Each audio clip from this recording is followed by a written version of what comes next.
నమస్తే, welcome to IDTV. మరొక ఆరోగ్యకరమైన చిట్కాతో మీ ముందుకు వచ్చేసాను. మనం వేసవి కాలంలో ఎక్కువగా ఉపయోగించే పండు పుచ్చకాయ. మనం చాలామంది పుచ్చకాయ మాత్రమే తిని వాటి గింజలను, తొక్కును బయట పడేస్తూ ఉంటాం. అలా చేయొద్దు అని అంటున్నారు. పుచ్చకాయతో పాటు పుచ్చకాయ తొక్కలోను, గింజలో కూడా చాలా రకమైనటువంటి ప్రయోజనాలు ఉన్నాయంట.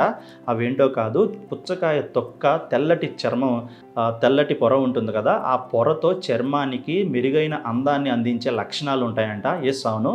పుచ్చకాయ తిన్న తర్వాత ఆ తొక్కను మీరు బయటపడేయకుండా పైనటువంటి తెల్లటి లేయర్ని గనక తీసుకొని మిక్సీ చేసి ఆ రసాన్ని గనక చేతులకి, కాళ్ళకి, ముఖానికి అప్లై చేసి ఒక 10 నిమిషాల తర్వాత కడుక్కున్నట్లయితే మీ చర్మం మునుపటి కన్నా కూడా ఎక్కువగా మెరిచి తెల్లగా అవుతుంది.